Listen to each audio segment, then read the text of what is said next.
పిఠాపురం నియోజకవర్గం ఇటీవల కాలంలో రాష్ట్ర వ్యాప్తంగా జరిగిన పర్యటనలో భాగంగా ఆంధ్రప్రదేశ్ రాష్ట్ర ఉప ముఖ్యమంత్రి కొనితెల పవన్ కళ్యాణ్ గంజాయిపై మాట్లాడిన మాటలను వక్రీకరిస్తూ రథాలపేట ఇంద్రానగర్ అగ్రహారం ఎస్పీ నాయకులు పవన్ కళ్యాణ్ కి వ్యతిరేకంగా కొవ్వొత్తుల ర్యాలీ నిర్వహించారు. ఈ ర్యాలీకి ధీటుగా ఎస్సీ కార్పొరేషన్ డైరెక్టర్ దానా లాజర్ బాబు స్పందించారు. ఉప ముఖ్యమంత్రి పవన్ కళ్యాణ్ మాటలను వక్రీకరిస్తూ రాజకీయం చేయడం తగదని అన్నారు. రథాలపేట సెంటర్, ఇంద్రానగర్ అగ్రహారం సెంటర్ నందు గంజాయి ఎక్కువగా తుని నుంచి వచ్చి ఇక్కడ పిల్లలను పాడు చేస్తున్నారు. పోలీసులను వెంటనే స్పందించి అసాంఘిక కార్యకలాపాలు జరగకుండా తగు చర్యలు వెంటనే తీసుకోవాలని కోరడం జరిగింది. 3 పేటలు ఎత్తారు గనక ఆ పేటల పేర్లు మా పేర్లు ఎత్తారు గనక మా పేటల పేర్లు మా వాళ్ళ పేర్లు ఎత్తారని నిన్న నిరసన కార్యక్రమం కొవ్వొత్తుల ర్యాలీ చేయడం జరిగింది.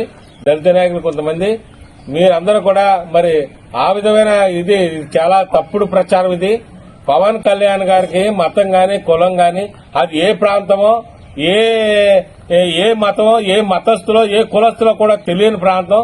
ఆయనకు వచ్చిన రిపోర్ట్ మాత్రం ఆ రోజున పబ్లిక్ లో చదవడం జరిగింది. ఆ చదివిన రిపోర్ట్ ని పోలీసులు వాళ్ళకి హెచ్చరించడం జరిగింది. ఈ పిఠాపురం నియోజకవర్గం గాని చుట్టుపక్కల గాని ఎక్కడ కూడా ఇటువంటి అసాంఘిక కార్యక్రమాలు జరగకూడదని చెప్పడం జరిగింది. కనుక దాన్ని బేస్ చేసుకుని కొంతమంది దళిత నాయకులు రాజకీయంగా వక్రీకరించి దాన్ని రాజకీయం చేయడానికి ప్రయత్నం చేస్తున్నారు. అది చాలా తప్పు.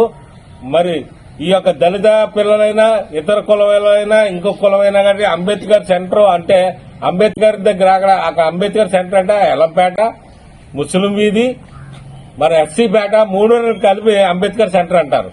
కానీ అంబేద్కర్ సెంటర్ లో జరుగుతుందంటే అంబేద్కర్ సెంటర్ లో మరి ఎస్సీ వాళ్ళనే కాదు అక్కడ అర్థం. అందరూ అక్కడ జరుగుతుంది, దాన్ని అరికట్టండి అని అన్నారు. అందరినీ ఉద్దేశించి అన్న మాట గాని మంచి భావంతో అన్న మాట గాని సదుద్దేశంతో అన్న మాటే తప్ప ఏ ఒక్కరిని కించపరచాలని గాని ఏ ఒక్కరిని పేరెత్తి గాని ఆయన అనలేదు. ఇది కూడా మన వాళ్ళు చేయటం లేదు. ఎక్కడో తుని ఏరియా నుంచి వచ్చి ఇక్కడ పిల్లల్ని పాడు చేస్తున్నారు అని పదే ఆయన చెప్పడం కూడా జరిగింది. దాన్ని కూడా అర్థం చేసుకుని మనం ఎక్కడైనా తప్పులు జరుగుతుంటే దాన్ని అరికట్టాలి తప్ప మరి మనం ఈ విధంగా ప్రచారం చేయకూడదు. అది మంచి స్వభావంతో మంచి హృదయంతో పిల్లల భవిష్యత్తును ఆలోచించి అన్న మాట తప్ప అది ఏ ఒక్కరిని కూడా కించపరిచే విధానం కాదు, ఎవరిని కూడా ఉద్దేశించి అన్న మాట కూడా కాదు. అంతేకాకుండా మరి ఈ రిపోర్టులు ఇచ్చింది గతంలో పోలీస్ స్టేషన్ కి ఎవరు ఇచ్చారు?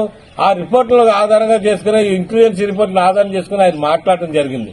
కనుక మనం అందరం కూడా ఆలోచించి మరి సద్భావంతో ఆలోచించి సదుద్దేశంతో ఆలోచించి మనం అర్థం చేసుకోవాలి తప్ప దీన్ని రాజకీయం చేయడం గాని ఒక వ్యక్తిని అల్లరి చేయడం గాని ఒక వ్యక్తిని కించపరిచే విధానంగా గాని ఎటువంటి కార్యక్రమం లేదు కనుక మీరు దీన్ని ఆలోచించి మంచి ఉద్దేశంతో ఉండాలని మన మనసా వాచ్య కోరుకుంటాం.